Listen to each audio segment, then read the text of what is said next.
तो चलिए आइए आगे बढ़ते हैं और जो हमारा लास्ट यानी कि आखिरी टॉपिक है वो है डैम्प्ड ऑसिलेशंस, ठीक है, या डैम्प्ड वाइब्रेशन।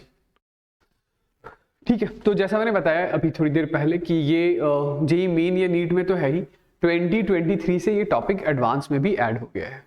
ठीक है, तो क्या मतलब होता है डैम्प्ड ऑसिलेशन का, सुनिएगा। देखिए, जैसे ये हमारे पास कोई एक एल लेंथ की स्ट्रिंग है, उससे कनेक्टेड कोई एम मास का बीड, यानी कि ये एक सिंपल पेंडुलम। ठीक है, ये क्या है? Simple pendulum.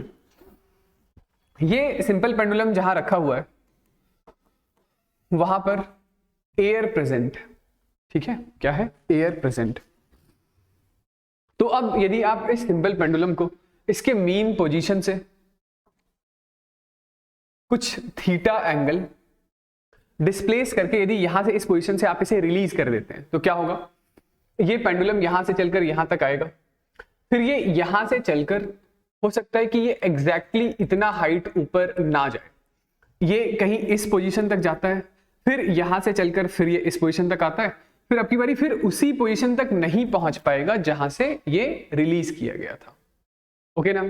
फिर यहां से ये चलकर फिर से मीन पोजीशन पर आया, अब की बारी फिर से ये दूसरी एक्सट्रीम जो है इसकी, मतलब जहां पर इसकी वेलोसिटी जीरो हो रही है, ये थोड़ा सा पहले ही आ गया, मतलब वो वाला पॉइंट थोड़ा पहले आ गया जहां पर इसकी वेलोसिटी जीरो हो रही है। समझ रहे? फिर से ये मीन पर आया, मीन पर फिर ये इधर गया, इधर गया, इधर गया, इधर गया। तो मैं कहना ये चाह रहा हूं कि इसका एम्पलीट्यूड लगातार कम हो रहा है, एम्पलीट्यूड कम होते होते होते होते होते फाइनली इसका मोशन कैसा हो जाएगा? डेड हो जाएगा। ऐसा क्यों हुआ? ऐसा सिर्फ और सिर्फ इसलिए हुआ क्योंकि ये जो ऑसिलेशन है वो एयर के प्रेजेंस में हो रहा था। एयर के प्रेजेंस में ऑसिलेशन होने की वजह से क्या हुआ?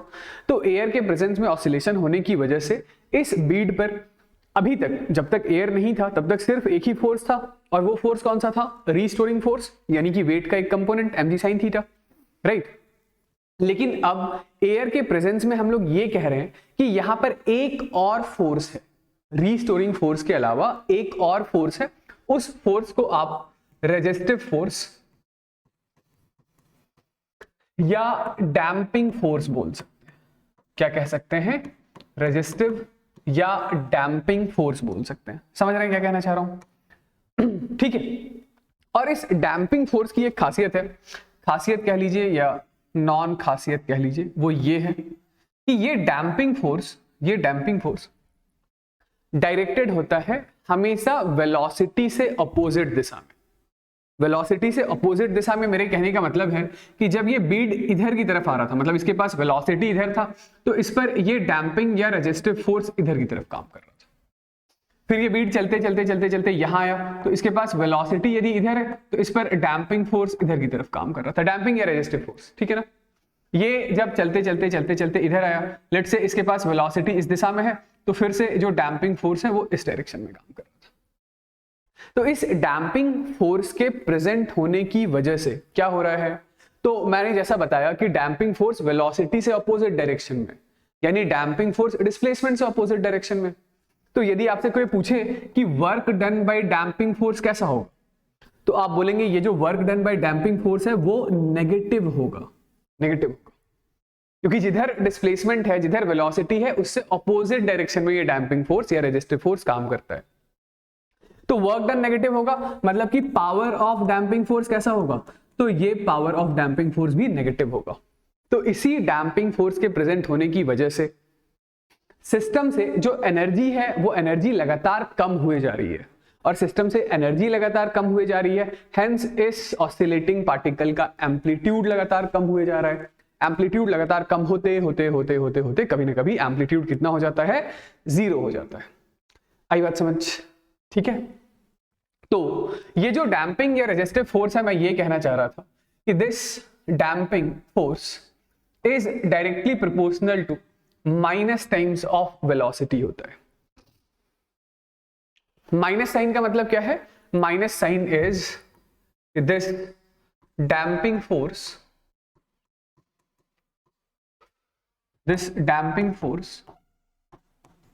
is opposite to velocity। ठीक, तो ये जो हमारे पास डैम्पिंग फोर्स है, this is equal to minus times of B into v हम लोग लिखते हैं, ठीक।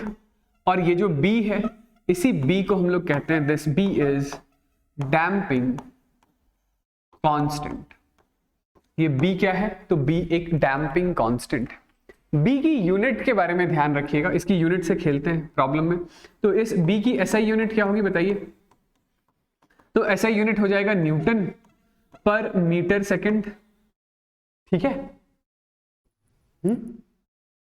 हाँ, न्यूटन को क्या लिख सकते हैं? तो न्यूटन इज केजी मीटर पर सेकंड स्क्वायर बाय मीटर पर सेकंड। तो मीटर से मीटर गया, सेकंड से सेकंड गया, तो दिस इज केजी पर सेकंड होता है। जनरली सवाल के अंदर B की जो वैल्यू है वो ग्राम पर सेकंड में दिया हुआ होता है, तो आप उसे किलोग्राम पर सेकंड में पहले कन्वर्ट कर लीजिएगा। ओके, तो क्या है अभी तक की कहानी? अभी तक की कहानी डैम्प्ड ऑसिलेशन, सिंपली कहने का मतलब क्या है कि पार्टिकल या सिस्टम पर एक डैम्प्ड, एक रेजिस्टिव फोर्स। अच्छा, ये जो रेजिस्टिव या डैम्पिंग फोर्स है, इसका नेचर कैसा होगा? तो ये नॉन कंजर्वेटिव फोर्स होगा। This is a non conservative force.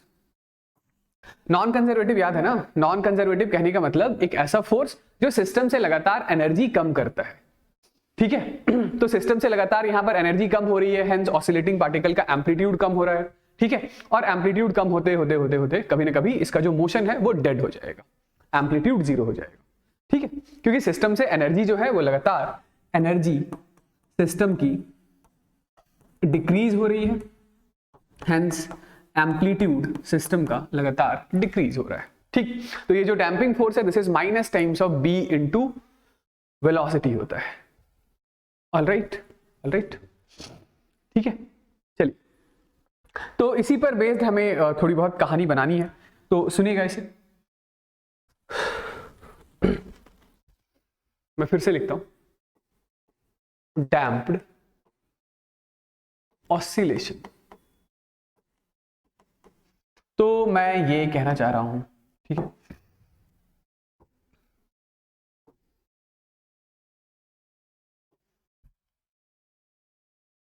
कि ये है हमारे पास कोई एक रिजिड फिक्स्ड सपोर्ट, इससे कनेक्टेड ये एक स्प्रिंग,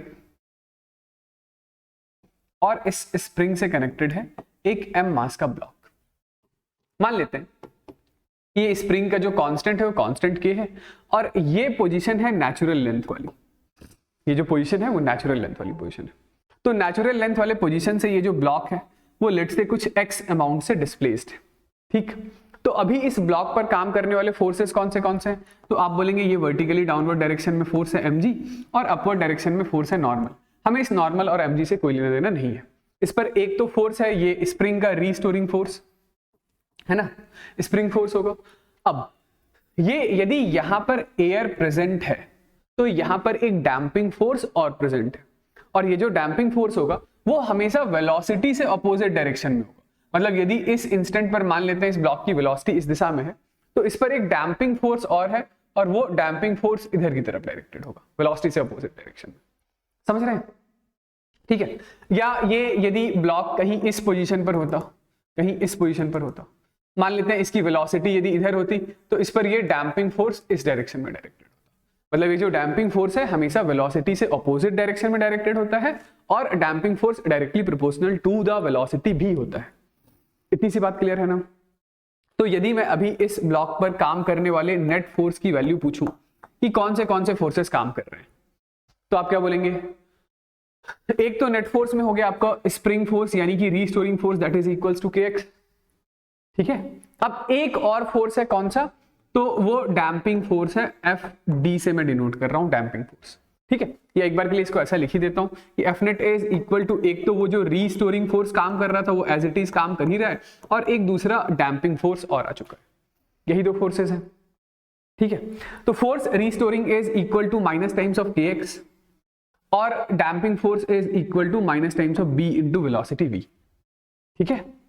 b क्या है? b है हमारा damping constant. This net force is equal to mass into acceleration, ठीक।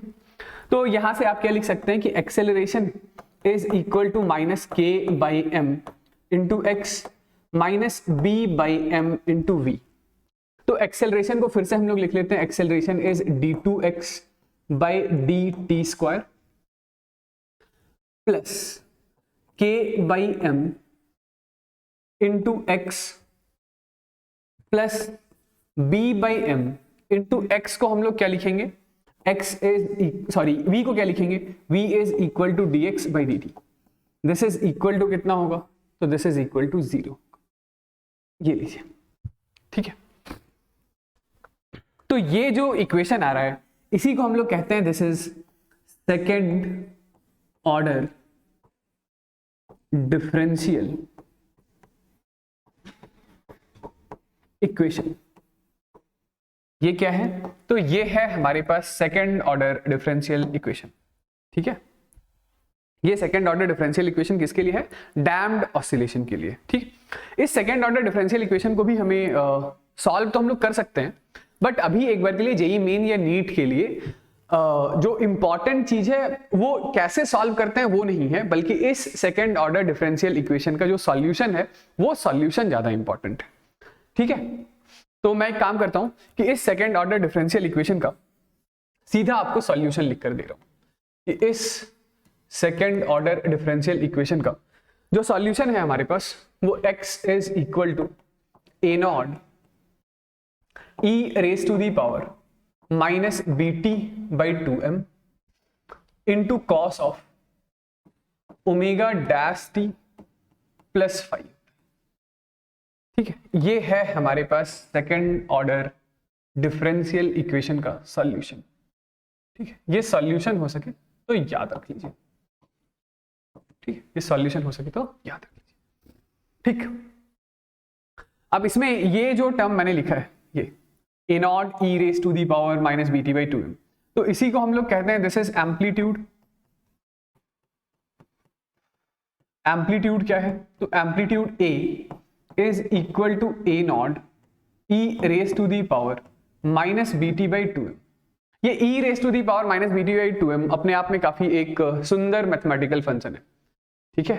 क्या क्या इसकी खूबी है उसके बारे में हम लोग बात करते हैं, पर पहले ये देखिएगा कि ये a तो हो गया हमारे पास amplitude at any time t। a क्या हो गया, a is amplitude at any time t। जिस टाइम t पर आपको एम्पलीट्यूड चाहिए तो t की वाली वैल्यू यहां रख दीजिए। और a नॉट क्या है, तो a नॉट है इनिशियल एम्पलीट्यूड, इनिशियल एम्पलीट्यूड, ठीक है। इनिशियल से मेरा मतलब है t is equal to 0 put कर दीजिए, e raise to the power 0 is equal to 1, ठीक है ना, ठीक है। तो ये जो एम्पलीट्यूड है वो एक्सपोनेंशियली डिक्रीजिंग है। इसका क्या मतलब हुआ, इसका मतलब हुआ यदि आप y एक्सिस के अलोंग ले लेते हैं एम्पलीट्यूड और x एक्सिस के अलोंग ले लेते हैं टाइम, तो ये एम्पलीट्यूड का टाइम के साथ जो वेरिएशन है वो एम्पलीट्यूड का टाइम के साथ जो वेरिएशन है वो एक्सपोनेंशियली डिक्रीजिंग है।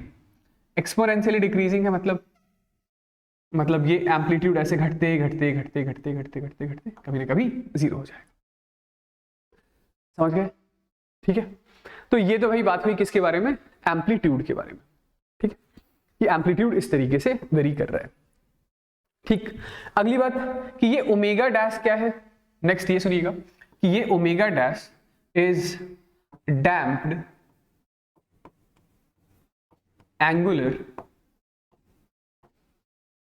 Frequency. This is damped angular frequency. Damped angular frequency का मैं सीधा आपको फॉर्मूला बता रहा हूं कि omega is under root of k by m तो होता ही था ना, ठीक है, minus times of b upon 2m का होल स्क्वायर और होगा। ये है हमारे पास डैम्प्ड एंगुलर फ्रीक्वेंसी, ठीक है। ओके ओके, ये बात सही है, ठीक है। इसके बाद जैसे amplitude as a function of time हमारे पास आ ही चुका है, तो इसमें एक चीज आप और ध्यान रख सकते हैं। इधर मैं थोड़ा सा स्पेस इरेज कर रहा हूं,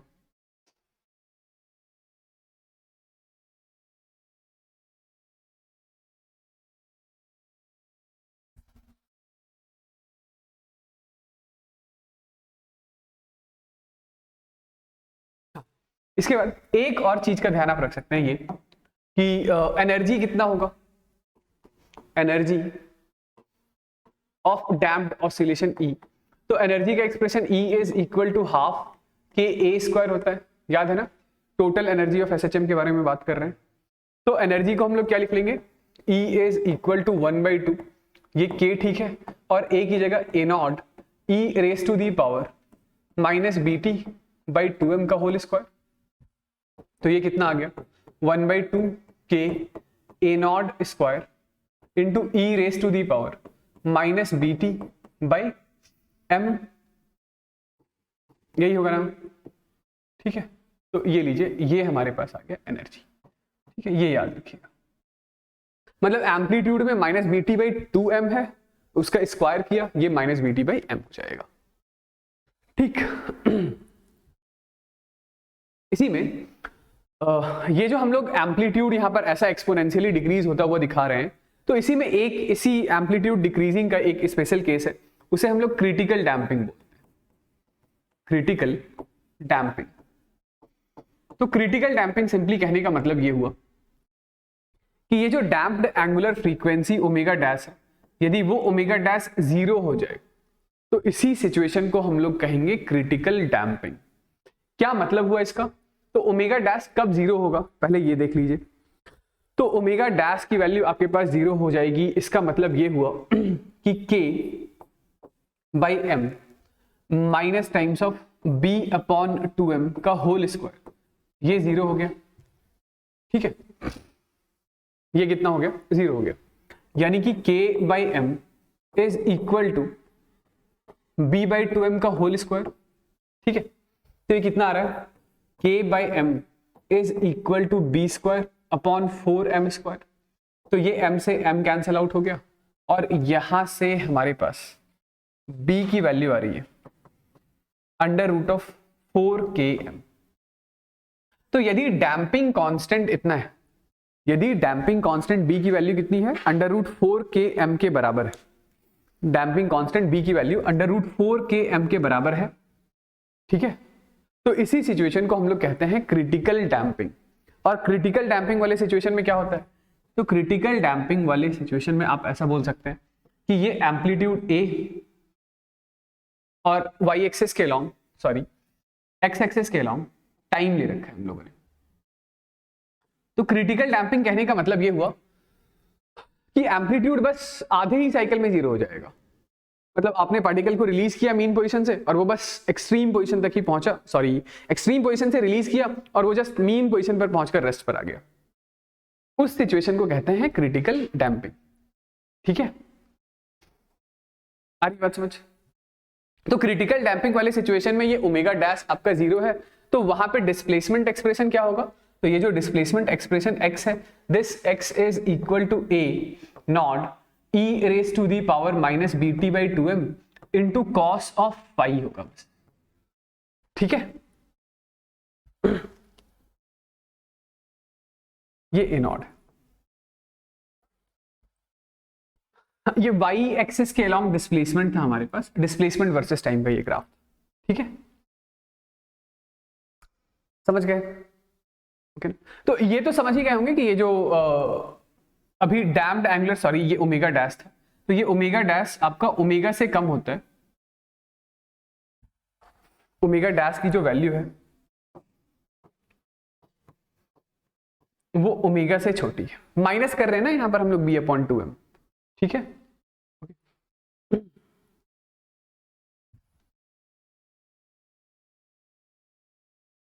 तो कम से कम डैम्प्ड ऑसिलेशन के लिए ये इतने फॉर्मूले आपको बिल्कुल अच्छे तरीके से पता होना चाहिए, ठीक है, समझ गए। हाँ, इसमें एक दूसरी बात मैं ये कर लेता हूं कि ये जो amplitude A is equal to हम लोगों ने A naught e raise to the power minus BT/2m है, ठीक है, ऐसा लिख रखा है।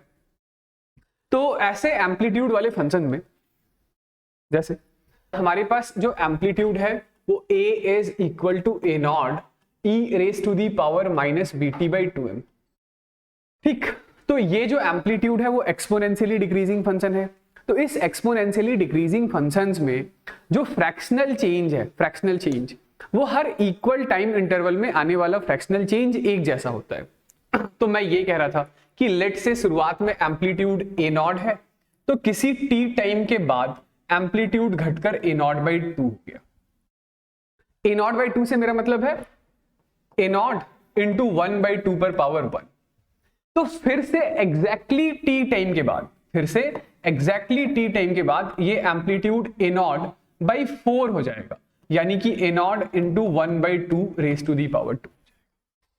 फिर से अगले टी टाइम के बाद ही ये एम्पलीट्यूड घटकर ए नॉट बाई 8 हो जाएगा, यानी कि this is a naught into 1 by 2 raise to the power 3। ठीक है, तो जितनी देर में एम्पलीट्यूड ए नॉट से ए नॉट बाई 2 हुआ, उतनी ही देर में फिर से ए नॉट बाई 2 से ए नॉट बाई 4 होगा, उतनी ही देर में ए नॉट बाई 4 से ए नॉट बाई 8 होगा, एंड सो ऑन। ठीक है, तो यही मैं कह रहा था कि फ्रैक्शनल चेंजेस में आने वाला टाइम, फ्रैक्शनल चेंजेस में लगने वाला टाइम हर बारी एक जैसा होता है।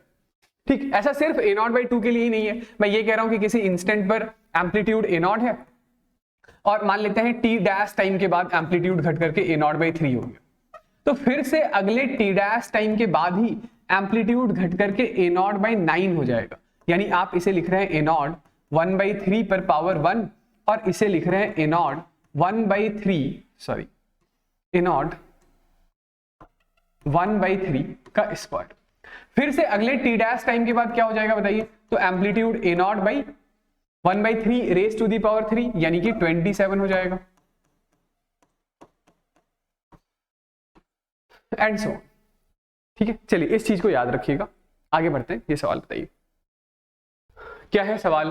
तो for a damped oscillator shown in the figure, mass of the block दे रखा है हमें 200 ग्राम, यानी मास कितना दे रखा है, तो मास इज 200 बाई 1000 कर लेते हैं। ठीक है, केजी में कन्वर्ट करने के लिए, यानी कि 0.2 kg। ठीक है, के की वैल्यू दे रखी है। डैम्पिंग कांस्टेंट देखिए, जैसा मैंने बताया था कि बी की वैल्यू केजी पर सेकंड में नहीं गिवन है, बी की वैल्यू कितनी है, तो बी इज 40 ग्राम पर सेकंड है।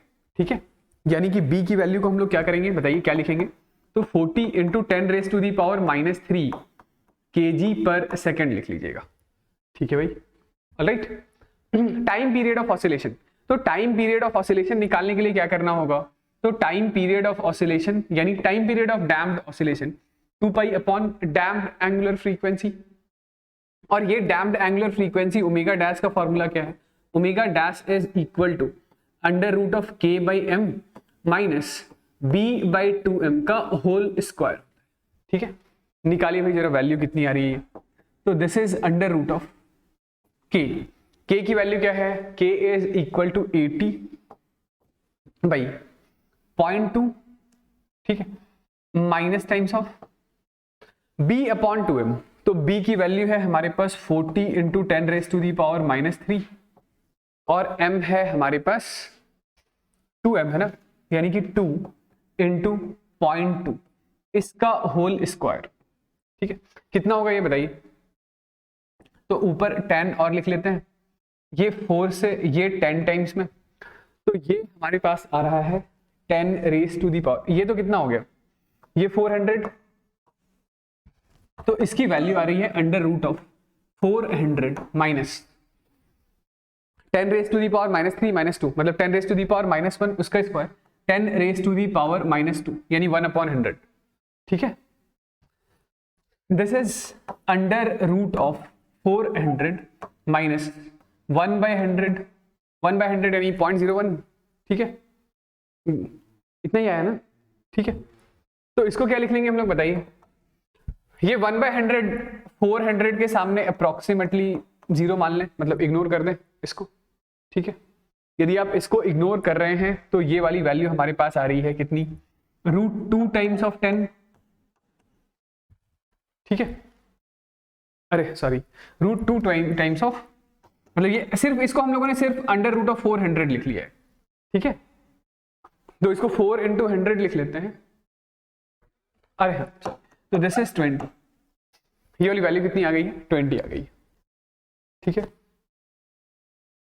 यदि ये ओमेगा डैश आपके पास 20 आ चुका है, तो टाइम पीरियड कितना हो गया, टाइम पीरियड हो गया 2 पाई बाई ओमेगा डैश, यानी 2 पाई। ठीक है, omega dash is equal to 20, तो ये आ गया है पाई बाई 10 सेकेंड्स, π/10 सेकेंड्स। ठीक है, चलिए ये तो पहला पार्ट हो गया। दूसरे पार्ट में क्या पूछा जा रहा है?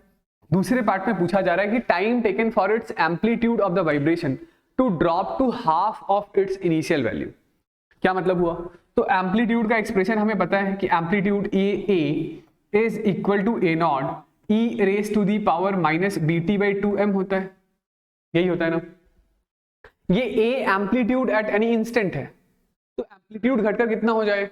अपने इनिशियल यानी कि ए नॉट का आधा, तो this is a naught by 2, this is equal to A naught E raise to the power minus BT/2m।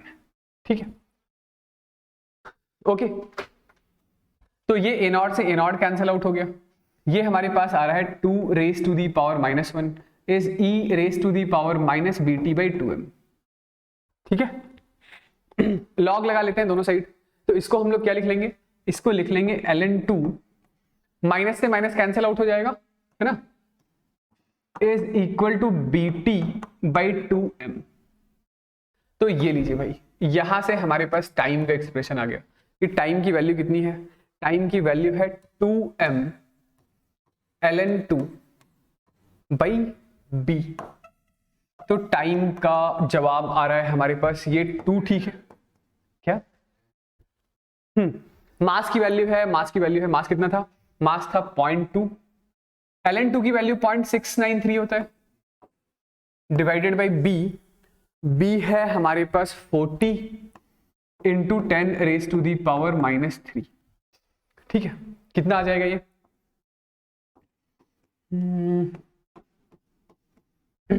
तो ये हमारे पास आ रहा है 0.693 divided by 10 raise to the power minus 1। ठीक है, मतलब 10 raise to the power minus 1 ऊपर गया तो ऊपर 10 लिख लीजिए इसको। ठीक, तो ये कितना हो गया? 6.93 सेकेंड, यही आ रहा है ना। ठीक, समझ आ रहा है ये कैलकुलेशन? ठीक है, हाँ, ओके। तो ये अब एम्पलीट्यूड आ गया। तो लास्ट में आपसे पूछा गया है कि the time for the mechanical energy to drop its half initial value, यानी कितनी देर में एनर्जी अपनी इनिशियल वैल्यू का हाफ हो जाएगा। तो उसके लिए आप क्या करेंगे बताइए? तो एनर्जी हम लोगों ने क्या लिखा था एक्सप्रेशन? एनर्जी हम लोगों ने लिखा है E is equal to E naught E raise to the power minus BT/m।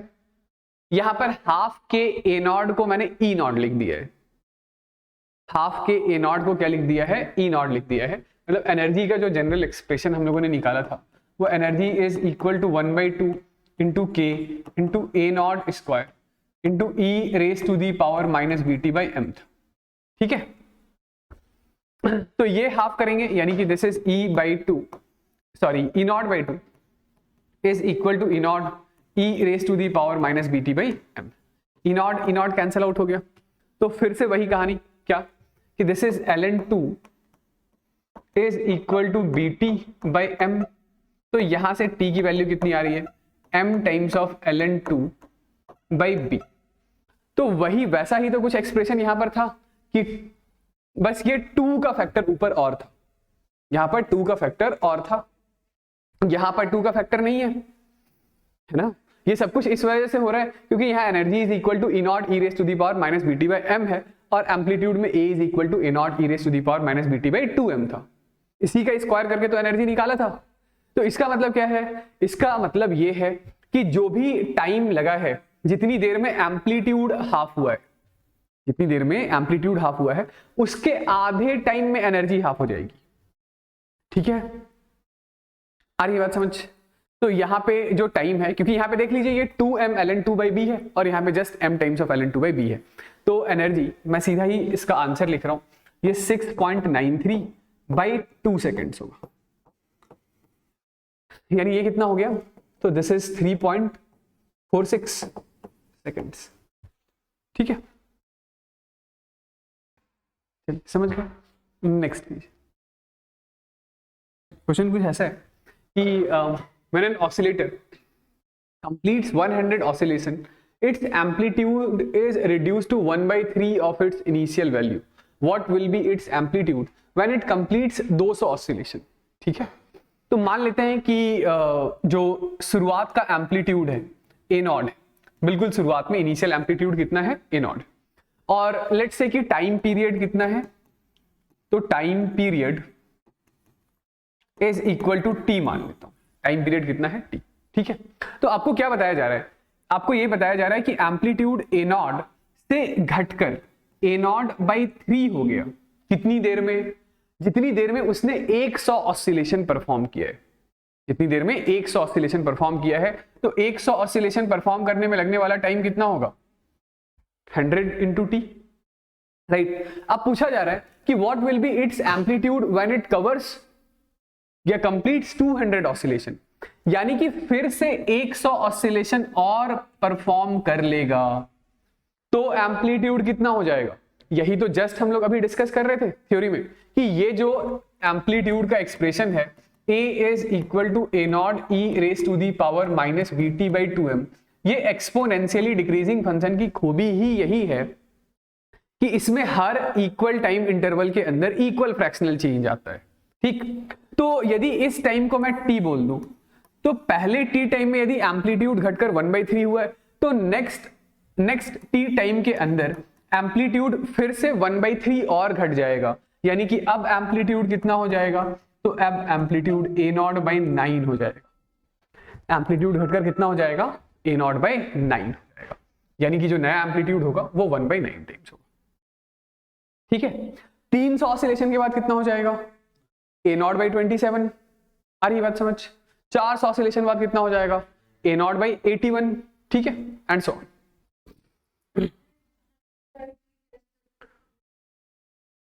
100 by T कहां लिखा, मैंने तो 100 टी को टाइम मान लिया है, 100 टी को कोई टाइम ड्यूरेशन मान लिया है कि टी टाइम के अंदर एम्पलीट्यूड घटकर 1/3 हुआ है, तो नेक्स्ट टी टाइम के अंदर फिर से एम्पलीट्यूड जो इनिशियल वैल्यू था उसका 1/3 हो जाएगा। तो अब की बारी इनिशियल वैल्यू क्या था 1/3, तो 1/3 का फिर से 1/3 यानी कि 1/9 टाइम्स हो गया।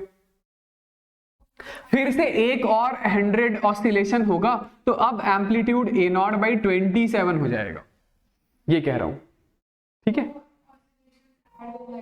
तो हमसे पूछा गया था कि 200 ऑसिलेशन के बाद कितना हुआ, तो पहले ये ऑसिलेशन 100 और फिर से अगला ये 100 ऑसिलेशन, तो यहां से यहां आने में कितने ऑसिलेशन हो गए 200 ऑसिलेशन हो गए। ठीक है, तो एम्पलीट्यूड कितना हो गया है a नॉट बाई 9 हो गया, समझ गए। नेक्स्ट बताइए।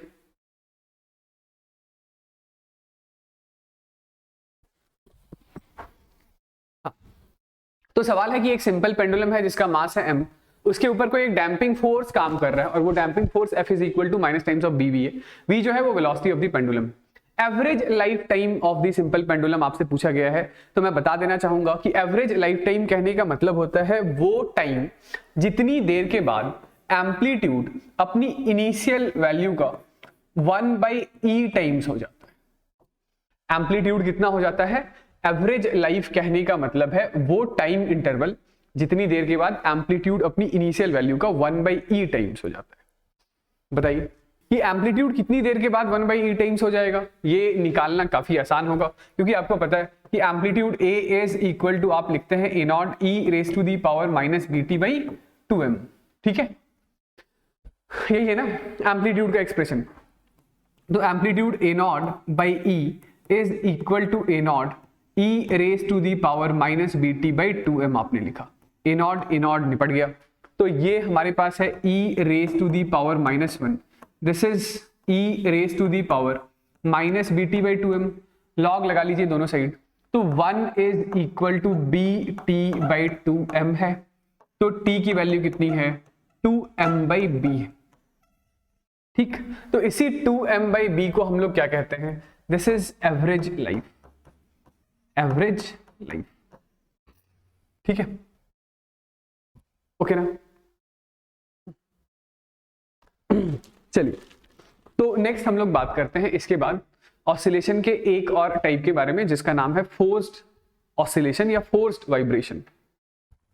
तो ये अब नाम से ही समझ में आ रहा होगा कि पिछले सिचुएशन तक यानी डैम्प्ड ऑसिलेशन तक पार्टिकल पर जो एसएचएम परफॉर्म कर रहा था उस पर दो फोर्सेस काम कर रहे थे, एक तो था रिस्टोरिंग और दूसरा डैम्पिंग। अब उस पर एक और फोर्स आ गया है, एक और फोर्स आ गया है, इसीलिए इस ऑसिलेशन का नाम क्या है? Forced vibration. ठीक है, अब ये जो बाहर से लगाया जाने वाला फोर्स है ये भी एक पीरियोडिक फोर्स रहेगा। ठीक है, सबसे पहले तो मैं ही बता दूं ये फोर्स कैसा होगा, तो ये एक पीरियोडिक फोर्स होगा। सुनिएगा कि ये हमारे पास एक सिंपल पेंडुलम था। ठीक, सिंपल पेंडुलम में स्ट्रिंग की लेंथ L थी, ये एक बीड था, मास है। इस सिंपल पेंडुलम को डैम्प्ड ऑसिलेशन जब हम लोग परफॉर्म करवा रहे थे तो ये यहां से चल के एक्सट्रीम पोजीशन तक, फिर मीन, ये यहां तक नहीं जाता था, कहीं थोड़ा पहले ही रुकता था, फिर से मीन पर आता था, फिर यहां तक नहीं आ पाता था। अब यदि मैं एक ऐसा काम करूं कि इसके ऊपर हम लोग एक और फोर्स लगाएं जो एक्सटर्नल फोर्स कहलाएगा और वो पीरियोडिक फोर्स होगा, मतलब पीरियोडिक नेचर का होगा। ठीक है, और वो क्या करेगा ना कि वो इस सिस्टम के ऊपर पॉजिटिव नेचर का वर्क करेगा, नेगेटिव नहीं। कैसा वर्क करेगा? पॉजिटिव नेचर का, पॉजिटिव नेचर का वर्क करेगा। से मेरे कहने का मतलब है कि जब ये पार्टिकल कहीं यहां तक आया, यदि इसकी वेलोसिटी इस दिशा में थी तो इसी इंस्टेंट पर, इसी मोमेंट पर हम लोगों ने इस पर एक पीरियोडिक फोर्स और लगा दिया। मतलब जो एक्सटर्नल फोर्स है ना, वो एक्सटर्नल फोर्स इस सिस्टम की एनर्जी कम नहीं करेगा, वो एनर्जी बढ़ाएगा। भाई एनर्जी कम करने की जिम्मेदारी किसकी थी? तो डैम्पिंग फोर्स की। अब हम लोग क्या कह रहे हैं, तो एक एक्सटर्नल पीरियोडिक फोर्स और लेकर आ रहे हैं, वो उस घटती हुई एनर्जी को कंपनसेट करना चाहता है। ओके, तो मैं ये कहना चाह रहा हूं कि ये सिंपल पेंडुलम जब यहां पर था, यहां से आपने छोड़ा, ये जब इधर आ रहा था उसी समय आपने इस पर एक ऐसा फोर्स लगा दिया। मतलब जो एक्सटर्नल फोर्स है वो वेलोसिटी वाली दिशा में है, वेलोसिटी वाले डायरेक्शन में है, तो उसकी वजह से ये फोर्स आपने ऐसा लगाया, डिस्प्लेसमेंट ऐसा हुआ, तो जो एक्सटर्नल एजेंट का वर्क होगा वो एक्सटर्नल एजेंट का वर्क, ध्यान रखिएगा, पॉजिटिव नेचर का होना चाहिए फोर्स वाइब्रेशन में। अदरवाइज यदि वो भी नेगेटिव वर्क कर देता तब तो दो जने हो जाते जो सिस्टम से एनर्जी खर्च कर रहे होते। हमें ऐसा नहीं करना है। फोर्स वाइब्रेशन सिंपली कहने का मतलब है कि एक एक्सटर्नल एजेंट और फोर्स कर रहा है, मतलब फोर्स लगा रहा है, और वो इस बात, मतलब वो इंश्योर्ड है कि उसका वर्क डन सिस्टम के ऊपर पॉजिटिव नेचर का होगा। यानी जिधर वेलोसिटी होगी उसी दिशा में एक्सटर्नल फोर्स होगा, उसी दिशा में एक्सटर्नल फोर्स होगा। आई बात समझ? ठीक, ओके। तो इस फोर्स वाइब्रेशन में यदि इस एक्सटर्नल एजेंट के द्वारा किया जाने वाला वर्क डन बाय जो एक्सटर्नल एजेंट है, यदि वो डैम्पिंग फोर्स के वर्क के बराबर हो जाए, यदि वो डैम्पिंग फोर्स के वर्क के बराबर हो जाए एग्जैक्टली, तो क्या होगा? तो डैम्पिंग फोर्स मान लेते हैं कि एक ऑसिलेशन में सिस्टम से 2 जूल की एनर्जी डेसिपिएट कर देता था। मान लेते हैं एक बार के लिए कि जो डैम्पिंग फोर्स था वो पर साइकिल 2 जूल की एनर्जी सिस्टम से बाहर फेंक देता था हीट के फॉर्म में। अब आपने क्या किया कि एग्जैक्टली 2 जूल की एनर्जी डाल दी फिर से। तो इस सिचुएशन में क्या होगा? इस सिचुएशन में चेंज इन एनर्जी हो जाएगा 0, यानी एनर्जी हो जाएगा कांस्टेंट, और एम्पलीट्यूड कैसा हो जाएगा? कांस्टेंट। आई बात समझ? ठीक है, तो एम्पलीट्यूड या एनर्जी कांस्टेंट हो गए, मतलब कि जितना डेसिपिएटिव फोर्स नेगेटिव अमाउंट में वर्क कर रहा था उतना ही एक्सटर्नल एजेंट ने पॉजिटिव अमाउंट में वर्क कर दिया है, तो सिस्टम की एनर्जी या एम्पलीट्यूड कांस्टेंट हो गया। ठीक, अच्छा यदि ऐसा नहीं हुआ तो मतलब कि यदि एक बार के लिए मान लें कि एक्सटर्नल एजेंट ने थोड़ा ज्यादा वर्क कर दिया है, किससे? डैम्पिंग फोर्स से, तो क्या होगा? तो यहां पे सिस्टम में एनर्जी लगातार बढ़ती जाएगी, एम्पलीट्यूड लगातार बढ़ता जाएगा। मतलब यदि आपने, मतलब जो डैम्पिंग फोर्स था वो पर साइकिल मान लेते हैं कि 1 जूल की एनर्जी डेसिपिएट करता था। ठीक, अब जो एक्सटर्नल एजेंट है लेट से वो 1.5 जूल की एनर्जी डाल देता है पर साइकिल, तो पर साइकिल 0.5 जूल की एनर्जी बढ़ गई। इसका मतलब क्या होगा? यदि ऐसा होगा तो अब ये ऑसिलेटिंग पार्टिकल यहीं तक नहीं आएगा, ये और थोड़ा ऊपर जाएगा, एम्पलीट्यूड ऑफ ऑसिलेशन और भी ज्यादा बढ़ जाएगा, इंक्रीज हो जाएगा। आ रही है बात ये वाली समझ? ठीक है, तो फोर्स्ड वाइब्रेशन में यदि आपसे कोई पूछे कि अब टोटल कितने फोर्सेस काम कर रहे हैं पार्टिकल के ऊपर, तो जवाब होगा कि अब टोटल 3 फोर्सेस काम कर रहे होंगे। कौन कौन से? एक तो रीस्टोरिंग फोर्स, भाई वो तो रहेगा ही ना, रीस्टोरिंग फोर्स, दूसरा डैम्पिंग फोर्स, और तीसरा एक्सटर्नल पीरियोडिक फोर्स। ओके, ठीक, तो इसी फोर्स्ड ऑसिलेशन का, फोर्स्ड वाइब्रेशन का एक स्पेशल केस है, जिस स्पेशल केस को हम लोग कहते हैं रेजोनेंस। क्या कहते हैं? रेजोनेंस। तो जरा ये सुनिएगा कि रेजोनेंस का क्या मतलब है। ठीक है, रेजोनेंस का मतलब होता है तालमेल बैठाना, मतलब एक सिंक्रोनाइज्ड सिस्टम बनाना। ठीक है, जैसे रेजोनेंस का लिटरली मतलब समझिएगा कि ये जो सिंपल पेंडुलम था, इस सिंपल पेंडुलम को एक बार के लिए वैक्यूम में ऑसिलेट कराइए। कहां पर? वैक्यूम में। वैक्यूम में कितने फोर्सेस होंगे? सिर्फ एक ही फोर्स होगा, विच इज रीस्टोरिंग फोर्स। ठीक है, तो मान लेते हैं कि वैक्यूम में इस सिंपल पेंडुलम की जो फ्रीक्वेंसी है वो ओमेगा नॉट है। तो सिर्फ एक फोर्स के प्रेजेंस में जो इसकी फ्रीक्वेंसी है वो है ओमेगा नॉट, और इसी ओमेगा नॉट को हम लोग बोलेंगे natural frequency of the body. ठीक है, अब आपने क्या किया कि इस बॉडी को हम लोग लेकर आए एयर के प्रेजेंस में, तो एक डैम्पिंग फोर्स आ गया, और अब एक एक्सटर्नल पीरियोडिक फोर्स और लगा देते हैं, और वो एक्सटर्नल पीरियोडिक फोर्स भी इस हिसाब से सिंक्रोनाइज्ड है कि उस एक्सटर्नल पीरियोडिक फोर्स की भी फ्रीक्वेंसी ओमेगा नॉट के ही बराबर है। ओके, एक्सटर्नल पीरियोडिक फोर्स की भी फ्रीक्वेंसी कितनी है? बॉडी की नेचुरल फ्रीक्वेंसी के बराबर। मतलब आप इस बात को लिटरली ऐसे समझ सकते हैं, ये जो सिंपल पेंडुलम था, एक बार ये वैक्यूम में ऑसिलेट कर रहा था, तो वैक्यूम में मान लेते हैं कि वो 1 सेकंड में 2 साइकिल परफॉर्म करता था। ठीक, तो जब आप उसे एयर में लेकर आए, एयर में एक एक्सटर्नल पीरियोडिक फोर्स और आया, और वो एक्सटर्नल पीरियोडिक फोर्स भी इस बॉडी को पर सेकंड 2 ही ऑसिलेशन परफॉर्म करवाता है। मतलब एक्सटर्नल पीरियोडिक फोर्स की फ्रीक्वेंसी और बॉडी की natural frequency, this is frequency of external force. Sorry, तो इस एक्सटर्नल पीरियोडिक फोर्स की जो फ्रीक्वेंसी है, यदि ये बॉडी की नेचुरल फ्रीक्वेंसी से मैच हो जाती है, मेल खा जाता है, तो उसी सिचुएशन को हम लोग कहते हैं रेजोनेंस। ठीक है, मतलब एक सिंक्रोनाइजेशन सेट हो गया। ठीक है, और इसी रेजोनेंस वाले सिचुएशन में अब जो एम्पलीट्यूड ऑफ वाइब्रेशन होगा, ये जो एम्पलीट्यूड ऑफ वाइब्रेशन होगा वो मैक्सिमम होता है। एम्पलीट्यूड ऑफ वाइब्रेशन कैसा होता है? तो एम्पलीट्यूड ऑफ वाइब्रेशन मैक्सिमम। ठीक है, या जो एनर्जी ऑफ द सिस्टम होती है वो मैक्सिमम। समझ गया क्या कहना चाह रहा हूं? ठीक है, इसको लिखिएगा। ठीक है, तो देखिए फोर्स्ड वाइब्रेशन में ऐसा है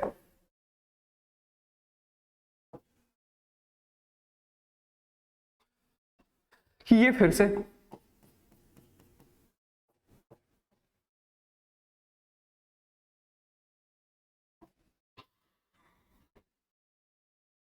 ये एक स्प्रिंग है जिसका कांस्टेंट है के। ठीक है, मान लेते हैं कि ये है नेचुरल लेंथ, किसी इंस्टेंट पर ये अपने नेचुरल लेंथ से कुछ x डिस्टेंस आगे, इस समय इसके पास वेलोसिटी है v इस दिशा में, तो इस पर काम करने वाले फोर्सेस कौन से हो गए? तो एक तो restoring force which is kx, और एक दूसरा फोर्स जो कि डैम्पिंग फोर्स होगा वो b इंटू वेलोसिटी v के बराबर है। अब ये फोर्स वाइब्रेशन है, तो मेरे कहने का मतलब है कि एक और इस पर एक्सटर्नल फोर्स काम कर रहा है। ठीक है, इस पर एक और फोर्स काम कर रहा है। लेट से वो फोर्स है F is equal to F naught cos of omega t, या F naught sine of omega t. मतलब ये भी एक पीरियोडिक फोर्स है, और इस पीरियोडिक फोर्स की एंगुलर फ्रीक्वेंसी क्या है? ओमेगा है। ओके ना? ठीक है, तो अब यदि हम लोग इस ब्लॉक पर यहां पर न्यूटन्स लॉज ऑफ मोशन लगाएं, तो एफ नेट कितना लिखेंगे बताइए? एफ नेट आप लिखेंगे F net is equal to F naught into cos of omega t minus times of k x minus times of bv. ठीक,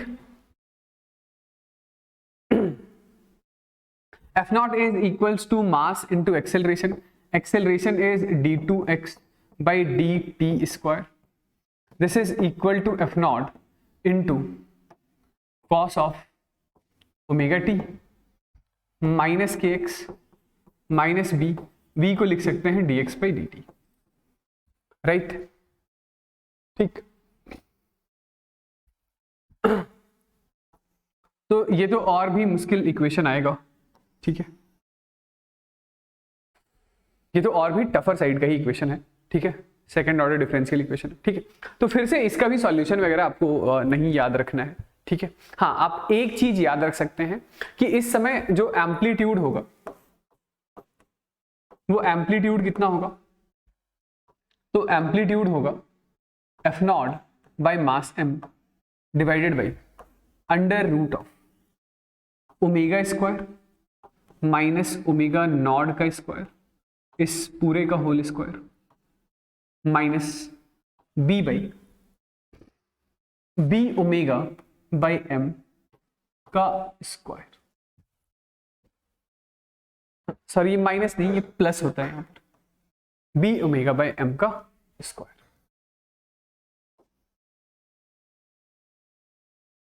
तो ये होता है एम्पलीट्यूड ऑफ द वाइब्रेशन, ठीक है। तो आप खुद सोचिए कि ये एम्पलीट्यूड के एक्सप्रेशन की वैल्यू मैक्सिमम कब होगी, तो बी ओमेगा और एम ये तो कांस्टेंट है, ठीक है। एम्पलीट्यूड की मैक्सिमम वैल्यू तभी होगी जब ये नीचे वाला टर्म कम होगा, मिनिमम होगा, और ये मिनिमम कब होगा, तो ये मिनिमम सिर्फ और सिर्फ तभी होगा जब ये omega minus omega naught whole square इसकी वैल्यू कितनी हो जाए, 0, ठीक है भाई। ये तो स्क्वायर है ना, नेगेटिव थोड़ी हो सकता है, ऊपर से अंडर रूट भी है। तो मैं ये कहना चाह रहा हूं कि रेजोनेंस पर क्या होता है, तो रेजोनेंस पर omega is equal to omega naught हो जाता है, तो जो एम्पलीट्यूड होता है वही मैक्सिमम हो जाता है, और वो मैक्सिमम एम्पलीट्यूड कितना होगा, तो maximum amplitude F naught by m under root of b omega by m का होल स्क्वायर, ठीक है। रेजोनेंस पर एक्सटर्नल पीरियोडिक फोर्स की फ्रीक्वेंसी और बॉडी की जो नेचुरल फ्रीक्वेंसी है वो एक दूसरे के बराबर हो जाती है।